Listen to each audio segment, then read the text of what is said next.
بسم اللہ الرحمن الرحیم۔ حضرت مصعب بن عمیر رضی اللہ عنہ کا انفرادی دعوت دینا۔ موسیٰ بن عقبہ کا بیان ہے کہ انہوں نے سورہ زخرف کی شروع کی آیتیں سنائی تھیں۔ یہ دونوں حضرات بیان فرماتے ہیں کہ ان کے بولنے سے پہلے ہی قرآن سنتے ہی ان کے چہرے کی چمک اور نرمی سے ہمیں یہ محسوس ہو گیا کہ یہ اسلام قبول کر لیں گے۔ چنانچہ انہوں نے ان دونوں حضرات سے پوچھا کہ جب تم مسلمان ہو کر اس دین میں داخل ہوا کرتے ہو تو کیا کیا کرتے ہو؟ انہوں نے کہا، غسل کر کے پاک ہو جاؤ اور اپنے دونوں کپڑوں کو پاک کر لو اور پھر کلمہ شہادت پڑھو، پھر 2 رکعت نماز پڑھو۔ چنانچہ انہوں نے کھڑے ہو کر غسل کیا اور اپنے کپڑوں کو پاک کیا اور کلمہ شہادت پڑھا، پھر 2 رکعت نماز پڑھی، پھر اپنا نیزہ لے کر اپنی قوم کی مجلس کی طرف واپس گئے، اور ان کے ساتھ حضرت اسید بن حضیر رضی اللہ عنہ بھی تھے۔ جب ان کو ان کی قوم نے آتے ہوئے دیکھا تو انہوں نے کہا، ہم اللہ کی قسم کھا کر کہتے ہیں کہ واپسی میں حضرت سعد کا چہرہ بدلا ہوا ہے، اب اس پر اسلام کا نور چمک رہا ہے۔ انہوں نے اپنی قوم کے پاس کھڑے ہو کر کہا، اے بنو عبد الاشہل، تم مجھے اپنے میں کیسا سمجھتے ہو؟ انہوں نے کہا، آپ ہمارے سردار ہیں، ہم میں سب سے اچھی رائے والے اور سب سے عمدہ طبیعت کے مالک ہیں۔ انہوں نے کہا، تمہارے مردوں اور عورتوں سے بات کرنا مجھ پر حرام ہے جب تک تم لوگ اللہ اور اس کے رسول پر ایمان نہ لے آؤ۔ راوی کہتے ہیں کہ شام تک بنو عبد الاشہل کے تمام مرد و عورت مسلمان ہو چکے تھے، اور حضرت سعد رضی اللہ عنہ اور حضرت مصعب رضی اللہ عنہ دونوں حضرت اسعد بن زرارہ رضی اللہ عنہ کے گھر آ گئے اور ان کے ہاں ٹھہر کر دونوں اسلام کی دعوت دیتے رہے، یہاں تک کہ انصار کے ہر محلے میں کچھ نہ کچھ مرد اور عورت ضرور مسلمان ہو گئے، لیکن بنو امیہ بن زید، ختمہ، وائل اور واقف کے محلوں میں کوئی مسلمان نہ ہوا۔ یہ اوس قبیلہ کے مختلف خاندان ہیں۔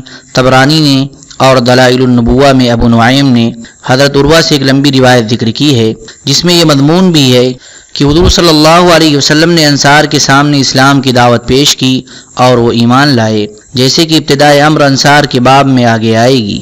پھر انصار کا اپنی قوم کو چھپ کر دعوت دینا اور انصار کا حضور صلی اللہ علیہ وسلم سے ایسے آدمی کے بھیجنے کا مطالبہ کرنا جو لوگوں کو دعوت دے، یہ سب اس روایت میں مذکور ہے۔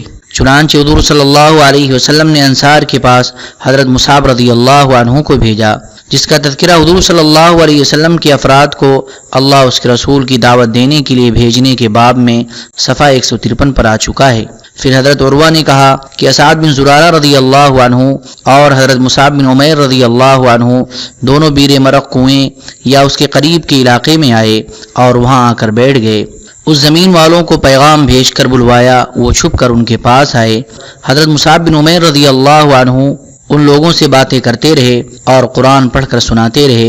ادھر حضرت سعد بن معاذ رضی اللہ عنہ کو اس کی خبر لگی، وہ اپنے ہتھیار باندھ کر اور نیزہ لے کر ان کے پاس آئے اور کھڑے ہو کر کہنے لگے، تو ہمارے یہاں اس اکیلے آدمی کو کیوں لائے ہو جو کہ تنہا اور دھتکارا ہوا اور پردیسی ہے، اور وہ غلط بیانی سے ہمارے کمزوروں کو بہکاتا ہے اور انہیں اپنی دعوت دیتا ہے۔ تم دونوں آج کے بعد پڑوس میں بھی کہیں نظر نہ آنا۔ یہ سن کر یہ حضرات واپس چلے گئے۔ پھر دوبارہ یہ لوگ بیر مرق کنویں یا اس کے آس پاس آ کر بیٹھ گئے۔ حضرت سعد بن معاذ رضی اللہ عنہ کو ان کی دوبارہ خبر ملی تو انہوں نے آ کر ان دونوں کو پہلے سے کم سخت لہجے میں دھمکایا۔ جب حضرت اسعد رضی اللہ عنہ نے ان میں کچھ نرمی محسوس کی تو کہا، اے میرے خالہ زاد بھائی، ان کی ذرا بات سن لو، اگر ان سے کوئی بری بات سننے میں آئے تو اسے رد کر کے تم اس سے اچھی بات بتا دینا، اور اگر اچھی بات سنو تو اللہ کی بات مان لینا۔ حضرت سعد نے کہا، یہ کیا کہتے ہیں؟ حضرت مصعب بن عمیر رضی اللہ عنہ نے حامیم والکتاب المبین انا جعلناہ قرآنا عربیا لعلکم تعقلون پڑھ کر سنائی۔ حضرت سعد نے کہا، میں تو جانی پہچانی باتیں ہی سن رہا ہوں، اللہ تبارک و تعالیٰ نے ان کو ہدایت سے نواز دیا، لیکن انہوں نے اپنی اسلام کا اظہار اپنی قوم کے پاس واپس جا کر کیا اور اپنی قوم بنو عبد الاشہل کو اسلام کی دعوت دی، اور یہ بھی کہا، اگر کسی بڑے یا چھوٹے کو، کسی مرد یا عورت کو اسلام کے بارے میں شک ہو تو ہمیں اس سے زیادہ بہتر دین بتا دے، ہم اسے قبول کر لیں گے۔ اللہ کی قسم، اب تو ایسی بات کھل کر سامنے آ گئی ہے جس کی وجہ سے گردنیں کٹوائی جا سکتی ہیں۔ چنانچہ حضرت سعد رضی اللہ عنہ کے مسلمان ہونے اور ان کی دعوت دینے پر قبیلہ بنو عبد الاشہل سارا ہی مسلمان ہو گیا۔ پس چند ناقابل ذکر آدمی اسلام نہ لائے، چنانچہ انصار کا پہلا محلہ تھا جو سارا کا سارا مسلمان ہو گیا۔